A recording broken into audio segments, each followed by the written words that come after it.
health service as far as the coronavirus itself is concerned. If you're just joining us, the number has jumped now to 313. This is as of 5:25 p.m. And sadly, one more person has died as a result of the COVID-19 pandemic as it relates to Ghana. My colleague Daniel Dadzi is in the studio with me with details of this. Very interesting breakdown we are getting from the health service as far as these new numbers are concerned. Yes, Evans, very interesting details. Now, yes, we refreshed the website at 524, the most country, Ashanti region 25, northern region, the number stays at 10, so that the upper west, eastern and upper east. And the mandatory quarantine in both Accra, Tamale, are 115. So now we're getting to see those who came into Ghana. Yeah. That's a total of 115. So the total then brings us to the global figure of 313 you're talking about. Now, Evans, a bit on the routine surveillance and the enhanced surveillance.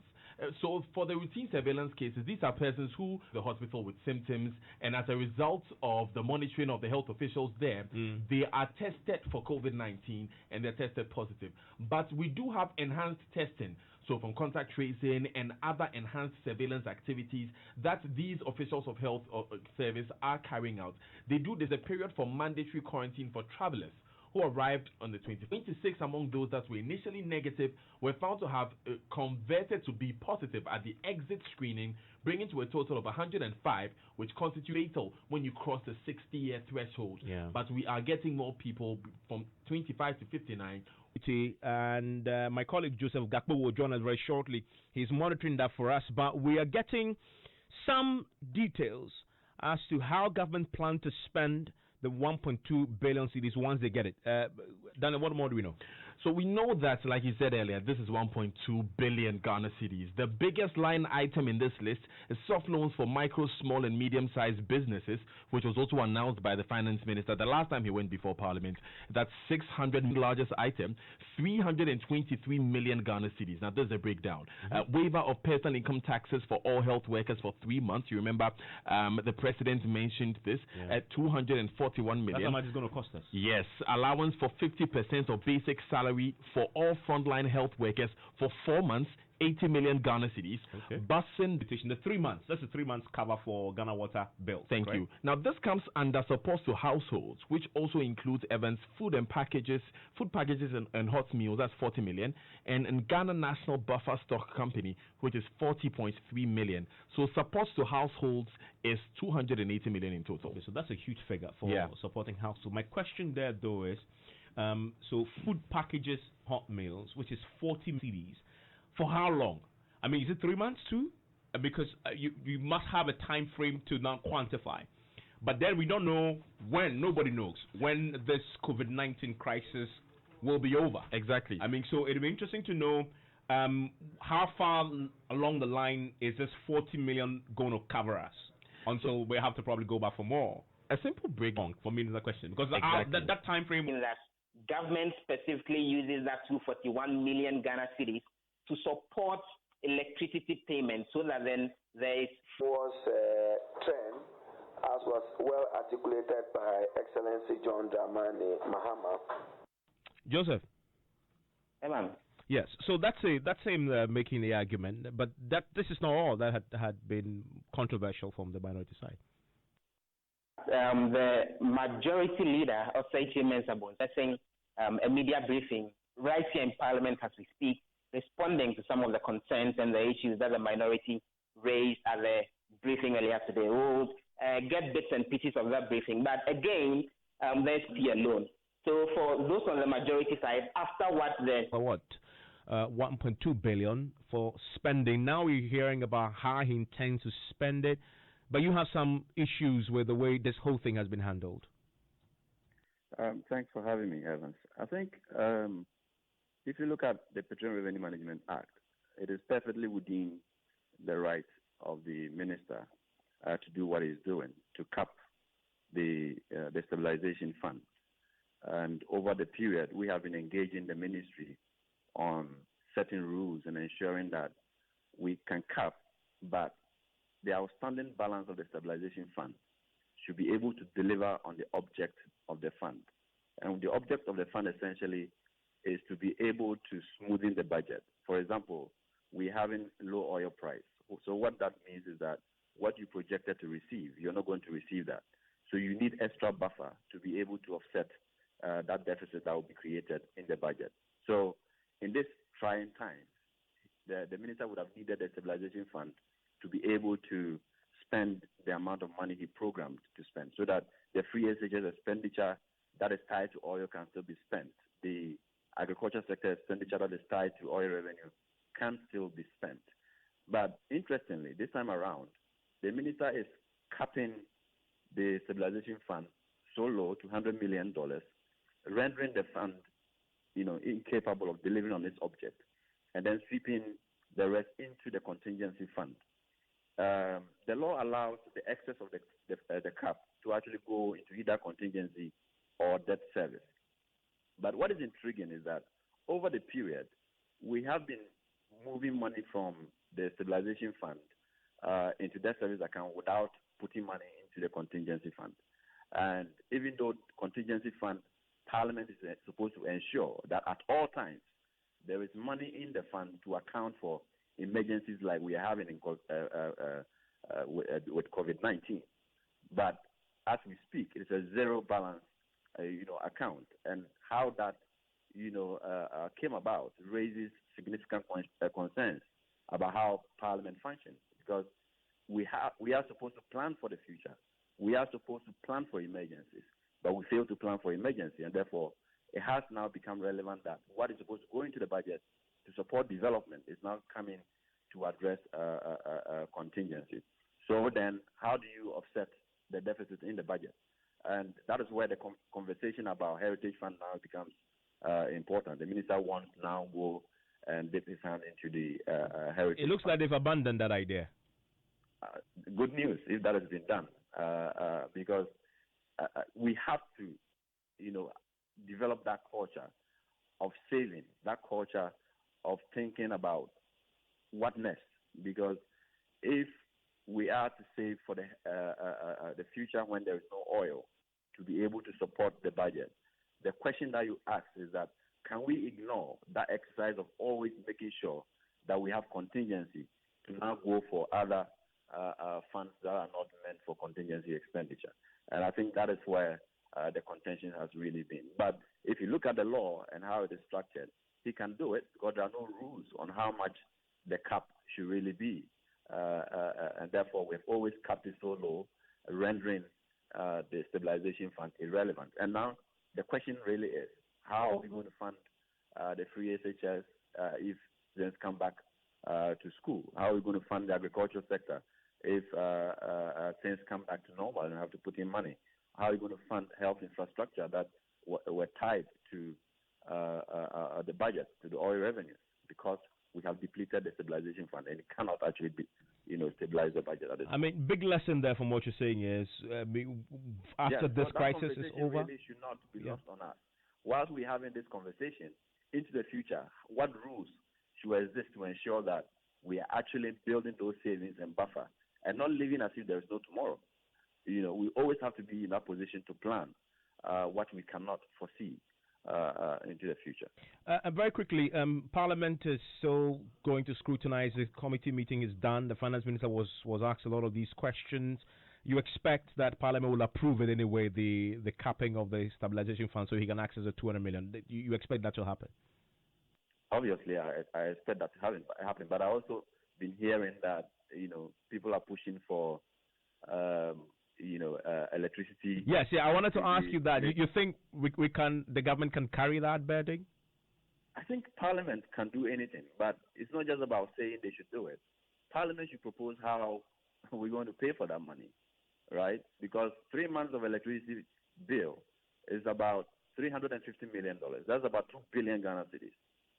So where that money will come from, and mind you, Evans, what government spends, it's not coming from anybody's pocket. We will have to pay at some point. So who is going to pay, and how are we going to pay that? That proposal should also come from Parliament. They really are serious about doing that, because the power sector is really on the edge now. It's actually on life support, if you want. because the IPPs are owed over $1 billion. The gas sector, OCTP gas, is almost $200 million unpaid from the last 4 months or so. So with all these debt outstanding, the budget is not addressing all these outstanding debts, right? And you want to accumulate more by making electricity free for the next 3 months. Parliament should show us how they're going to pay for it. Well, it's not so much Parliament as in the minority, because they held the press conference and made that demand. And I'm pretty sure in the next few minutes, they're addressing a news conference on the back of everything that's happened again. We'll probably get some clarity. But thank you very much, Executive Director of the Africa Center for Energy Policy. There's a press conference currently underway being addressed by the Majority Leader, Evans Mensah. So I want to take you there live right now. Be able to reconstruct, the economy because of want to do your best to sustain, especially the vulnerable and the very needy. At the same time, you want to be sure that you will reposition the country in order to be able to bounce back. So, as for freeness, anybody can say that, oh, let everything be free. But how is the country going to bounce back after the event? So I can tell you on authority, this matter has come before cabinet. Cabinet is discussing it, and the cabinet will take a decision. Of course, you have to look at the inflows. Don't forget that revenues really have cascaded downwards. Petroleum revenue, you have been told, we are going to have less than 1/3 of the anticipated return. Tax revenue, because now there's a slowdown. Perish the thought, God forbid, if this thing should continue for the next 3-4 months, the nation will be in big trouble. And even with this, really going to bounce back, the repercussions on the economy will take us at least 2 years to recover. It will take us at least 2 years to recover. If we want to saddle the economy all the more, we must also be doing serious introspection to see how we are going to manage thereafter. We hope to God, though, that we'll be able to overcome this in the earliest possible time. But at the same time, you must be looking over your shoulders to see what is best under the circumstances. So I'm saying government is thinking about this. It's not the NDC suggestion. Government is thinking about that.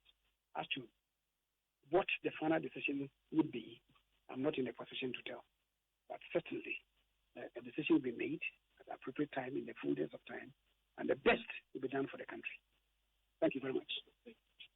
So that is the my Majority Leader. But I have with me Joseph Bokugap. We need to clarify a few things for us. Hello, Joseph. Can you hear me?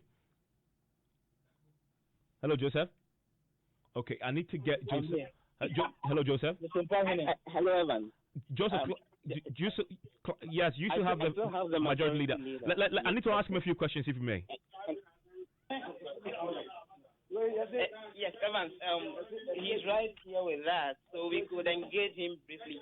Evans, he's listening to us. Go ahead. Yes, Mr. Chairman, thank you for joining us. I just wanted to clarify for me. We caught you just towards the tail end. You were saying that Parliament had considered something, and this is something that's firmly on the table. What are you referring to? What is electricity? The question about electricity. Well, I'm saying that this has been on the cards. Cabinet has been considering it over the past 2 weeks, but a determination will be made. Of course, you have to look at the circumstances, the standing of the country, the national purse now, before you make a final determination. Don't forget, the country will have to bounce back after all these things. So you want to see which recourse would not inflict a mortal wound on the economy. But the best will be done for the country, so for the citizens. The cabinet is considering those. For example, they suggested a source. They said that the 241 million that should go into tax waivers for healthcare officials could be a source, and Parliament could just go ahead and grant that tax waiver, so you don't use government money to pay for government money. Is that something that's been considered? Parliament giving the tax waiver, so the 241 million that's going into the tax waiver goes directly. We always use government money to pay government money. Is that the case? When there's a budget, and we allocate monies to the various MDAs, right? they pay for water. Is that not government money that goes to them to pay for government money? They pay for electricity. Is that not government money paying for government money? So these things cannot be ruled out. You cannot say that government money should not be used to pay government, because that is the order of the day. We use government money to procure items to service government. So what is the breach in that? To say that you cannot use government money to pay for government services? I can't understand. Any timelines on when we may hear from the president on the electricity waiver, for example? Any timelines in the next week or two? This matter is before the finance committee. It's a suggestion of one or two persons. I think that the suggestion of one person should certainly be the order of the day for the finance committee. Now you see cabinet is considering the broad idea. No, I thought you were talking about another matter of the 241. But electricity, I've told you that government is considering it. So that's like are there any timelines by when we are likely? I don't know. I'm not the president. Don't forget the executive power under this constitution rests with the president. He makes the final determination. Cabinet exists only to assist the president in making the decisions. The final decision is made by the president. And I'm telling you that the president will do what is best for the country and for the citizens of this country, as thus far he has demonstrated. Many thanks for joining us there. That's the majority leader of And Joseph, very quickly, just before you go, the Finance Committee, we know, had met the Finance Minister today. That meeting is over. Are we expecting their report to come to the floor tonight? What's the timelines? So the House has indefinitely suspended sitting. And as Osei Mensah was sought to explain, quoting portions of the Constitution, the meeting of the Finance Committee and them giving approval as far as the said expenditure is concerned constitutes explicit approval, and no other report has to come to the floor of Parliament. And so the committee we gather made some recommendations and additions to the specific details, and once the Finance Minister goes ahead to actually make those specific recommendations in terms of the changes, then he can go ahead and undertake the expenditure without recourse to any processes on the floor of Parliament itself. Okay, so we expect that after tonight, once the details are provided, the finance minister can go ahead and spend the money. So the clarification is what will happen is the chairman of the Finance Committee would write officially to the Finance Minister on the suggestions that the committee is making in terms of amendments to the expenditure. And once he gets that and goes ahead to make those changes, it constitutes explicit approval for him to begin spending without returning with any request to the plenary itself. And Joseph, the minority, yes, addressed a press conference earlier, but with understanding that they were going to also make some further clarifications. Is that something that is scheduled for tonight or later? Well, they did a media briefing and made the specific demands with regards to electricity and complained about how they thought the standing orders of Parliament was actually being bastardized by the Speaker. Going forward, they said they would continue monitoring the situation in terms of government dealing with the processes having to do with fighting the coronavirus alleviation. And in due course, as and when they have other inputs, they'll put that out. But for now, proceedings in Parliament have been suspended until further notice, until Professor Michael Quay decides to write to MPs and request that they show up again. Thank you very much, Joseph. Still ahead here on Newsnight, Nurses and Midwives Association recommends 25% salary allowance for its members and 50% for those directly involved in the management of COVID-19 patients as controversy over who qualifies as a frontline worker deepens. It is the subsequent explanation for who the frontline workers are that has generated in a lot of disenchantment among our membership. Nurses and midwives across the country are very demotivated, and they are looking forward to us to get the outcome of this meeting to assure them. Well, President Akufo-Addo said he is open to suggestions to address the controversy. It was not an attempt to demotivate, but a recognition that in the risk structure in the health system, there are graduated risks. And I think that you yourselves have been honest enough to say so. And the attempt to make this definition was to respond to that graduation. Also tonight, it's better for military officers to spank